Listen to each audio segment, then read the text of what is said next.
और हम इस सेशन की शुरुआत करें, लेकिन एक बार जोरदार ताली हो जाए शिवाजी राव जी के लिए। सर बहुत बहुत स्वागत है आपका, क्योंकि आज हम बात कर रहे हैं विकसित भारत 2047 की ओर, जिस तरीके से हम आगे बढ़ रहे हैं। ऐसे में उन्नत कृषि की सबसे पहले अगर मैं बात करूं, क्योंकि हम उन्नत कृषि से समृद्ध भारत की बात कर रहे हैं, सर आप विकसित भारत 2047 में उन्नत कृषि की भूमिका को कैसे देखते हैं? फर्स्टली तो मैं Venkateshwara cooperative power and agro processing limited इस संस्था के जितने भी 12 स्टेट से निवृत्त जवान और किसान जो जुड़े हैं वो है एग्रीकल्चर सेक्टर में कार्य कर रहे हैं, सहकार से समृद्धि के तत्व पे।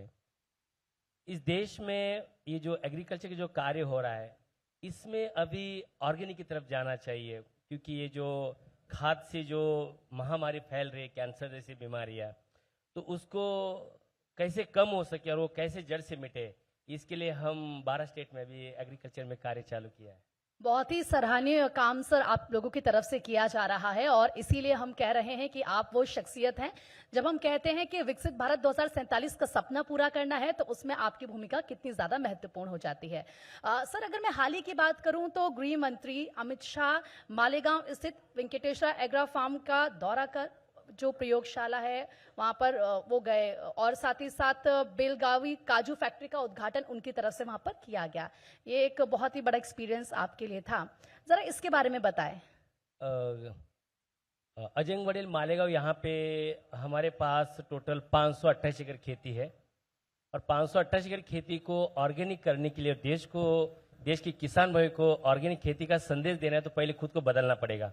हमने वहाँ पे 1500 गिर गाय रखी हुई है, और 1500 गिर गाय के माध्यम से हमने खेती और खेती से पूरक दुय्यम व्यवसाय चालू किए हैं वहाँ पे। और खेती करनी है तो खेती का मिट्टी परीक्षण होना बहुत जरूरी है। जैसे हॉस्पिटल में जाने के तुरंत डॉक्टर बोलता है पहले आप ब्लड रिपोर्ट निकालिए, तो अभी खेती करनी है तो आपको रिपोर्ट निकालना पड़ेगा, क्योंकि जमीन के अंदर नत्र, स्फुरद, पालाश, लो, जिंक क्या 16 मूलभूत घटक है, वो किसान भाई को पता नहीं है। वो बोरी पे बोरी डालते जा रहा है, जमीन नापिक होती जा रहा है। उतना ही डालना चाहिए जितना जरूरी है। कहाँ से पता चलेगा? लैब के द्वारा, सॉइल टेस्टिंग के द्वारा। तो हमने फिर वहां पे पहला ये किसान बोला जाए देश में है कि जो अपनी खेती में लैब खड़ा किया है, और खेती में लैबोरेटरी खड़ी करके अमित भाई जी को बुला के हमने वहां पे टेस्ट करवाया, वहां पे उद्घाटन करवाया, और वहां से अभी निःशुल्क किसान भाई को हम फ्री में वहां पे सॉइल टेस्टिंग करवा के, ताकि 2-2,5-3 हजार रुपया खर्चा आ जाता है। तो वो जो कार्य किया हुआ एक देश के लिए बहुत बड़ा संदेश है। रही बात कर्नाटका में, अभी ये टोटल हमारे जो 2.25 लाख मेंबर बन चुके हैं दोनों स्टेट के अंदर। तो वहां पे पहला प्रॉब्लम किसान भाइयों के लिए था कर्नाटक में बेलगांव परिक्षेत्र के अंदर, तो काजू का दाम 80-90-100 के ऊपर कभी नहीं गया। तो हमने उनको विश्वास दिलाया कि ये संस्था के आप मेंबर्स बनिए, क्योंकि कोऑपरेटिव संस्था है। तो उनको मेंबर बना के हमने उनका एक ग्रुप बनाया, 40,000 काजू बागान का ग्रुप बनाया। फिर उनको हमने आश्वासन दिया कि 3 साल में हम फैक्ट्री आपकी खड़ी करेंगे। तो आप बोलोगे अपने हक की फैक्ट्री है। अब वो फैक्ट्री खड़ी किए और 1 साल उसको चलाया और प्रूव करके दिखाया कि ये काजू का बागान आपका है, फैक्ट्री आपकी है और आपको दाम मिलेगा। हमने उनको 165 रुपए केजी का भाव दिया है, जो आज जीवन में कभी नहीं मिला। यानी कि किसानों के हित के बारे में आपने सोचा, और उसका उद्घाटन अमित भाई जी ने फिर उसको करवाया। और सर मैं आपके चेहरे पर वो मुस्कान देख रही हूँ, और वो जो सेटिस्फेक्शन कहते हैं ना कि जब आप काम करते हैं समाज के लिए, लोगों के हित में। सर लेकिन सवाल मेरा ये भी है कि आखिर ये प्रेरणा आपको कहाँ से मिली? देखो, एक देश का जवान ही एक्चुअली किसान है। किसान का बेटा ही जवान की तरफ बुड़ जाता है, क्योंकि उसको ऑब्जेक्ट तो कुछ है ही नहीं, ऑप्शन नहीं। मगर ये जो जवान निवृत्त होकर जब आते हैं तो ना उधर का रहता है ना इधर का होता है, और जवान की हालत बहुत बुरी है अभी। मतलब 30-32 साल का एक्सपीरियंस होते हुए भी सिक्योरिटी गार्ड की नौकरी कर रहा है, कभी पेट्रोल पंप पे खड़ा है, कभी बैंक के सामने खड़ा है। क्यों? क्योंकि बोला जाता है इंसान पैसे से अमीर नहीं, इंसान तजुर्बे से बड़ा होता है। तो फिर हमारे जवान के पास इतना तजुर्बा है, फिर ये सिक्योरिटी गार्ड की नौकरी क्यों करते हैं? क्यों नहीं इनको 32-30 साल का तजुर्बा हम ग्राउंड में उतार जाए, किसान के साथ जोड़ जाए, तो ये तो बहुत बड़ा काम हो सकता है। क्योंकि देश की रक्षा जवान करता है और देश की भूख किसान मिटाता है। तो इसलिए जय जवान जय किसान लाल बहादुर शास्त्री जी ने जो नारा लगाया था उसको दोबारा जिंदा करने के लिए प्रेरणा आई है। और इसको हम आगे लेके चल पड़े अभी। बिल्कुल सर, और हम यही उम्मीद करते हैं कि आप जिस प्रेरणा के साथ आगे बढ़ रहे हैं ये इसी तरीके से हो। आपकी जो संस्था है वो देश की पहली सहकारी संस्था है जो 2 लाख लीटर प्रतिदिन क्षमता वाले ग्रेन बेस्ड एथेनॉल प्लांट लगा रही है। आखिर आपको इस परियोजना का विचार कैसे आया सर? देखो, इथेनॉल बात बाद में है। जो किसान भाई अनाज उगा रहा है उसको तो जब अच्छा दाम नहीं मिलेगा तो वो कैसे सर्वाइव कर पाएगा। और बहुत दिन से इथेनॉल के ऊपर कार्य चल रहा है। हमारे गडकरी साहब भी हमेशा बात करते हैं, अमित भाई जी भी हमेशा बात करते हैं इथेनॉल के ऊपर।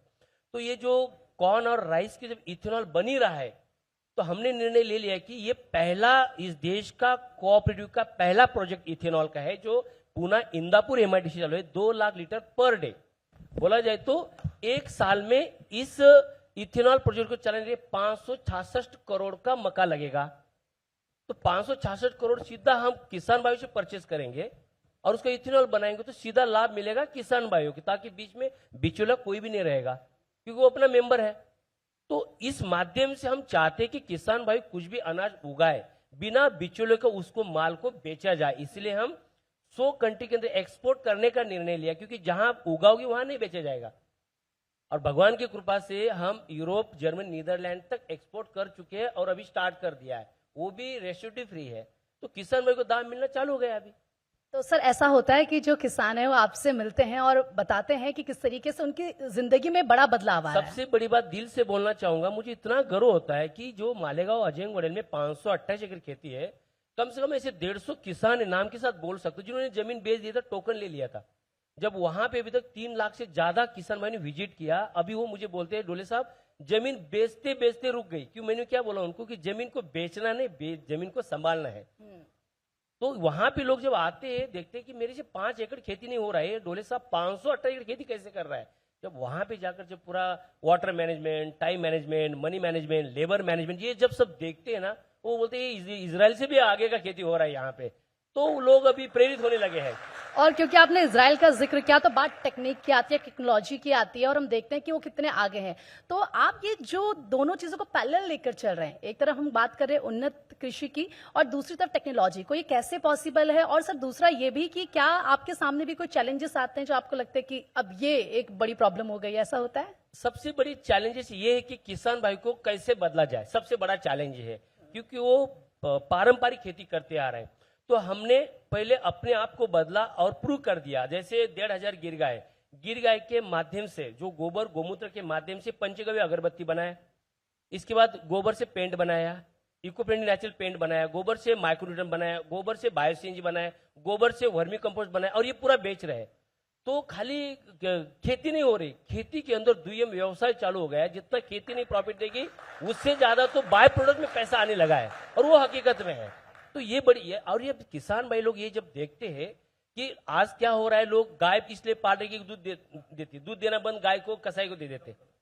भाई गाय दूध के लिए गाय पालो ही मत ना, गाय दूध के लिए पालो ही मत। गाय से जो गोबर है, गोमूत्र, उससे तो 10 गुना पैसा उसी में है।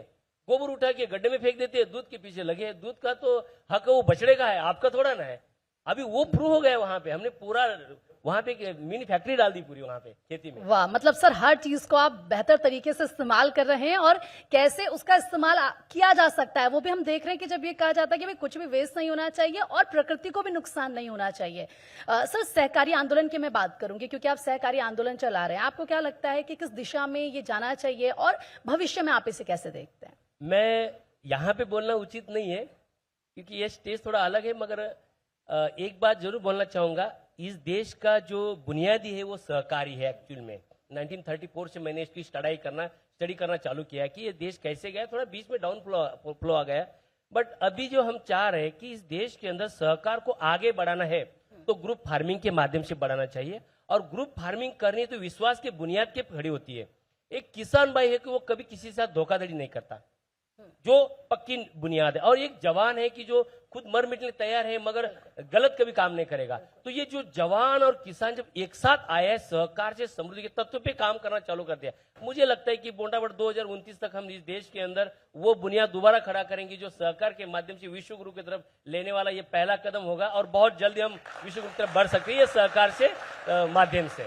बिल्कुल, और इससे आपका जो एम है वो भी नजर आता है। सर, मैं आपसे लास्ट सवाल ये पूछना चाहूंगी कि जो देश के किसान हैं, हम देखते हैं कि चैलेंजेस तो कई उनके सामने होते हैं। सरकार भी पूरी कोशिश कर रही है कि आमदनी किसानों की बढ़ाई जाए, उसको लेकर कई प्रयास किए जा रहे हैं, कई योजनाएं आगे बढ़ाई जा रही हैं। आप देश के किसानों से क्या कहना चाहेंगे कि कैसे जो उनकी जिंदगी है वो बेहतर हो, और साथ ही साथ ये भी हम कह सकते हैं कि जब हम आमदनी की बात करते हैं वो भी उनकी बढ़े? क्या लगता है आपको? मैं किसान भाइयों के लिए एक संदेश देना चाहूंगा, क्योंकि आप जो किसान भाई जो खेती कर रहा है वो पारंपरिक खेती कर रहा है और खुद को बदल नहीं रहा है। अभी आज बदलने की जरूरत है। तो खेती करनी तो आप पहले सॉइल टेस्टिंग करोगे तो आपको पता चलेगा मेरे को दवाई कितनी छिड़कनी, खाद कितना डालना है। रही बात अनाज की, अनाज ऐसा उगाए जो क्वालिटी का हो, जो हम यूरोप तक एक्सपोर्ट कर सके, देश को अच्छा भोजन खिला सके। वो एक अपने को उस लेवल तक सोच को पहले लाना पड़ेगा। किसान भाई जब अपनी सोच बदलेगा तभी ये आगे हो पाएगा। इसके लिए हमने अभी एक निर्णय ले लिया है। अमित भाई जी आने के बाद वेंकटेश्वरा शेतकीय माल प्रक्रिया उद्योग प्रशिक्षण कॉरिडोर, अभी तक उज्जैन कॉरिडोर सुना है, बाबा काशी विश्वनाथ का कॉरिडोर सुना है। मैं चाहता हूं कि आने वाले कुछ समय में एक ऐसा एग्रीकल्चर में कॉरिडोर बनाए ताकि जो नव युवा जो है उस नव युवा को वहां पे ट्रेनिंग दिया जाए और उस नव युवाओं को बोला जाए तू नौकरी के पीछे मत भाग, तू अपने डिस्ट्रिक्ट में चला जा, तहसील में चला जा और वहां पे मिनी उद्योग जो स्केल इंडिया डेवलपमेंट के अंतर्गत लोन मिलता है, मगर लोन लेके करेगा क्या? माल उगाएगा ना, प्रोसेस करेगा तो बेचेगा कहां? मगर जब नव युवा माल अपने तहसील में जब किसान का माल उठाएगा, प्रोसेस करेगा, तो वेंकटेश्वरा इस सहकार के माध्यम से यूरोप तक, गल्फ एशियन कंट्री में, देश में खिलाएगा। नहीं तो हम डिफेंस को सप्लाई करेंगे, हम ऐसे ही पूरे डिफेंस वाले लोग हैं। तो इसी माध्यम से युवाओं को उद्योजक बनाना चाहिए, किसान भाइयों को अच्छा खेती करने के लिए सिखाना चाहिए और माल बेचने का व्यवस्था होना चाहिए। बीच में बिचौलिया नहीं होना चाहिए। ये चीजें संभाल लिया तो देश को आगे बढ़ने के लिए कोई रोक नहीं सकता। बिल्कुल सर, और आपका विजन एकदम क्लियर है और हम यही उम्मीद करते हैं कि इसी विजन के साथ आप आगे बढ़े, आपको तरक्की मिले। बहुत बहुत शुक्रिया सर आपका हमारे साथ बातचीत करने के लिए। मेरे सभी जवान और किसान भाइयों को तहे दिल से बहुत बहुत शुभकामनाएं। Thank you. जोरदार तालियां हो जाए सर। Thank you sir.